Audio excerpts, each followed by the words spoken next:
आप इधर देख सकते हैं अभी भी जो डीएड अभ्यर्थी है वो यहीं पर बैठे हुए हैं। कहाँ से आए हैं आप? गरियाबंद जिला से आए हैं। कब तक ऐसे बैठे रहेंगे, क्योंकि लंबे समय से आप भी बैठे हैं? मैं अपने घर का बड़ा बेटा हूँ, मेरे ऊपर पूरा जिम्मेदारी है। न तो संवाद हुआ है और न ही उनकी संवेदना जागी है। हमारे कुछ साथी अभी मंत्रियों के बंगले भी गए हैं और 8 से 10 साथी दिल्ली भी गए हैं। और ओपी जी चौधरी जी से मिलने गए थे तो उन्होंने कहा भी कि मेरे पॉकेट से तो पैसा लगना नहीं है, अगर आपके विभाग के मंत्री ही इसको लाएंगे तो मैं जरूर इस पे सकारात्मक कार्रवाई करूंगा। मंत्री और अधिकारी ये एक दूसरे पर टालने का ये जो काम कर रहे हैं, ऐसा नहीं करना चाहिए उन लोगों को। अब यहाँ से कुछ नहीं हो रही है माननीय मुख्यमंत्री जी से, तो राष्ट्रीय स्तर में जाके बात रखना चाहते हैं हम लोग। डीएड अभ्यर्थियों के आंदोलन को आज 49वां दिन है, जहां लंबे समय से आंदोलन जारी है। माना तूता में हम स्थित है। धरना स्थल पर बहुत लंबे समय से डीएड अभ्यर्थी आंदोलन कर रहे हैं, लेकिन उसके बाद भी जो है कोई निर्णय अभी तक नहीं आया है। हम लगातार इस पर रिपोर्टिंग कर रहे हैं, लगातार हम आपको तस्वीरें दिखा रहे हैं, यहाँ की जो समस्याएं भी हो रही है वो भी दिखा रहे हैं, और जो चीज़ें कर रहे हैं वो सब हम आपको दिखाते हुए आ रहे हैं। आप इधर देख सकते हैं अभी भी जो डीएड अभ्यर्थी है वो यहीं पर बैठे हुए हैं और वो लगातार धरने पर बैठे हैं। अभी थोड़ी सी संख्या आपको कम देखने को मिलेगी, क्योंकि जो बाकी अभ्यर्थी है वो कुछ बीमार हो चुके हैं, कुछ मंत्रियों के बंगलों के चक्कर काट रहे हैं, तो कुछ किसी के पास जाकर कह सकते हैं कि नियुक्ति के लिए भीख ही मांगा जा रहा है, और भीख के रूप में भी एक नियुक्ति नहीं दी जा रही है। जो कोशिशें हैं वो जारी है। आइए बात करते हैं कि अभी क्या स्थिति है और क्या क्या चीज़ें अभी हो रही है। अभी क्या स्थिति है आप लोग के आंदोलन का, और आज क्या नया? सर अभी तक तो सरकार अभी तक सूद में नहीं आई है कि क्या करना चाहती है। पूरा 49 दिन हो गए हम लोग यहाँ आमरण अनशन बैठे हुए। हमारे कुछ साथी अभी मंत्रियों के बंगले भी गए हैं और 8 से 10 साथी दिल्ली भी गए हैं।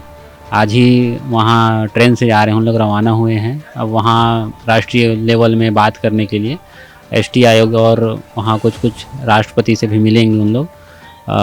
वही है। और अब यहाँ से कुछ नहीं हो रही है माननीय मुख्यमंत्री जी से, तो राष्ट्रीय स्तर में जाके बात रखना चाहते हैं हम लोग। कितने दिनों से बैठे? 49 दिन हो गए सर। आपके कहाँ से आए हैं आप? आपके घर से जो अभी आप बैठे हैं उसके लिए सपोर्ट मिल रहा है या नहीं? मैं खैरागढ़ जिला से हूँ सर। मेरे पिताजी बोल रहे हैं कि आ जाओ करके, लेकिन फिर भी मैं अपने घर का बड़ा बेटा हूँ, मेरे ऊपर पूरा जिम्मेदारी है। कितना मजदूरी खेती किसानी करके मेरे पिताजी मुझे पाल पोस के बड़ा किया है, इस लायक बनाया है। उसके बावजूद हम लोगों को इतना पढ़ लिख के ये बैनर तले हम लोगों को बैठना पड़ रहा है। बड़ा शर्मनाक स्थिति है हम लोगों का। बिल्कुल देख सकते हैं जो स्थिति है वो बहुत ही दयनीय है, क्योंकि जो पढ़ाई करते हैं बच्चे वो उस समय बहुत पैसे लगाकर पढ़ते हैं, लेकिन जब बाद में नियुक्ति की बारी आती है, जब उनके हक मिलने की बारी आती है, तो ऐसी समस्याओं से उनको जूझना पड़ता है। आप कहाँ से आए हैं, क्या करते हैं? जी मैं बलौदाबाजार जिले से आया हूँ सर, और ये आज अनशन का 49वां दिन है। लगातार यहाँ पे हम लोग अनशन में बैठे हुए हैं सर, लेकिन अब भी शासन और प्रशासन की तरफ से कोई भी न तो संवाद हुआ है और न ही उनकी संवेदना जागी है। आज तक कोई भी प्रतिनिधि यहाँ पर मिलने के लिए नहीं आए हैं सर। क्या लगता है क्यों कोई प्रतिनिधि यहाँ नहीं आ रहा है? जो सरकार है उसमें से कोई व्यक्ति आपसे बात नहीं करता है, क्या कहना चाहते हैं? देखिए, हम चाहे शिक्षा मंत्री जी से मिलने जाते हों तो उनके द्वारा टाल मटोल किया जाता है कि आप वित्त मंत्री जी से जाके मिलिए और मुख्यमंत्री जी से जाके मिलिए। तो हम उनसे भी मिले और उनके द्वारा ये स्पष्ट रूप से कहा गया कि अगर आपके जो विभागीय मंत्री हैं वो इस बात को कैबिनेट में रखते हैं तो हम जरूर उस पर सकारात्मक निर्णय लेंगे। और ओपी जी चौधरी जी से मिलने गए थे तो उन्होंने कहा भी कि मेरे पॉकेट से तो पैसा लगना नहीं है, अगर आपके विभाग के मंत्री ही इसको लाएंगे तो मैं ज़रूर इस पर सकारात्मक कार्रवाई करूंगा। और हम लोग यहाँ छत्तीसगढ़ के आदिवासी डीएड अभ्यर्थी हैं जो महामहिम राज्यपाल के दत्तक पुत्र माने जाते हैं, तो हमने उनसे आश्वासन करने के लिए उनको पत्र भी लिखा है और हमारे कुछ साथी दिल्ली भी गए हैं उनसे अपनी बातों को रखने के लिए, ताकि वे हमारी दशाओं को समझें। क्योंकि एक आदिवासी जो समुदाय है वो कहीं ना कहीं मेन स्ट्रीम में आने के लिए उनको आरक्षण दिया गया है, तो आरक्षण दिया गया है तो इसमें बार बार ये बातें सामने आती हैं जब हम किसी मंत्री जी से मिलने जाते हैं या शिक्षा विभाग से मिलने जाते हैं, तो कि आपका कटअप नीचे गया है। तो कटअप नीचे गया क्यों है? क्योंकि आदिवासियों को आरक्षण मिला हुआ है। और आरक्षण मिला क्यों है? क्योंकि उनको मेन स्ट्रीम में लाना है, मुख्य धारा में लाना है। अब आप उसी का बहाना करके इस भर्ती को ना करने का एक वजह देंगे तो ये सही बात नहीं है। हमारे अधिकारों का सीधा सीधा हनन है, हमारे जो अधिकार है उनको दबाने का एक सीधा सीधा बहाना बना रहे हो। आप अभिभावक हैं या यहाँ पर अभ्यर्थी हैं? जी, तो आप इतने समय से बैठे हैं और ये बताइए कि जो कैबिनेट के लिए बात हुई है, कह रहे हैं कि कैबिनेट में जब बात होती है मतलब कि कैबिनेट में बात किया जाएगा आप लोगों के बारे में, लेकिन अभी तक जो कैबिनेट मीटिंग हुई उसमें एक भी बार आप लोग के बारे में बात नहीं हुआ है, तो इस पर क्या कहना है? पता नहीं सर, ऐसा क्यों हो रहा है, हमारे विषय में कोई चर्चा ही कैबिनेट नहीं हो रहा है। अब हमारे एसटी आदिवासी में 1600 पद लगभग है, तो उसको बचा कर क्या करेंगे। अब इतनी स्वीकृति हो गया है, इसमें तो कोई अलग से और लगेगा नहीं। फिर भी जवाब क्यों नहीं?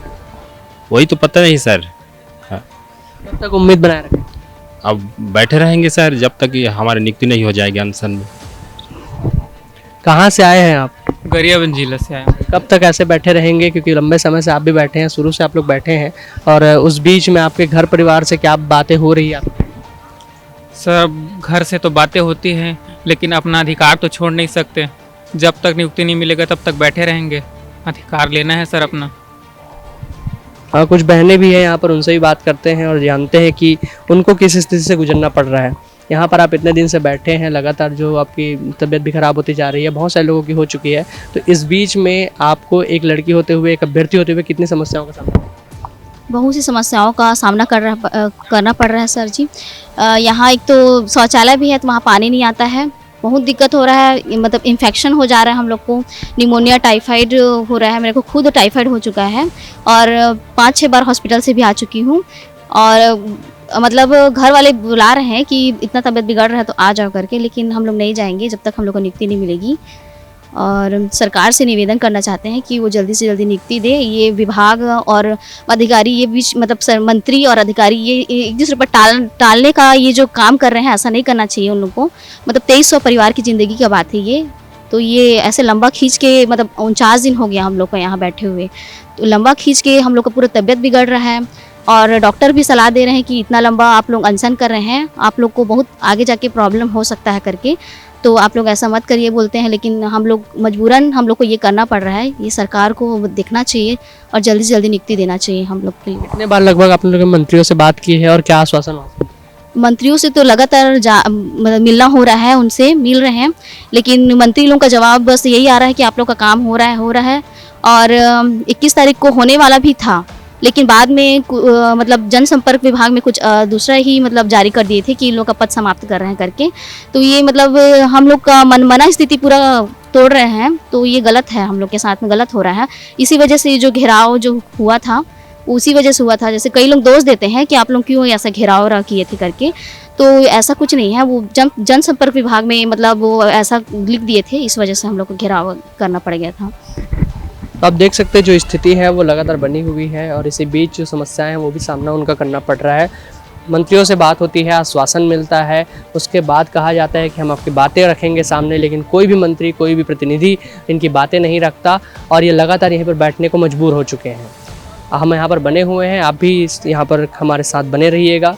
अगर ये आपको वीडियो अच्छा लग रहा है तो इसको लाइक कीजिएगा, शेयर कीजिएगा, सब्सक्राइब कीजिएगा हमारे चैनल को। उसके अलावा फेसबुक और इंस्टाग्राम पर हमें फॉलो भी कीजिएगा। कैमरामैन सतीश मेरी के साथ आशुतोष शर्मा, रायपुर से।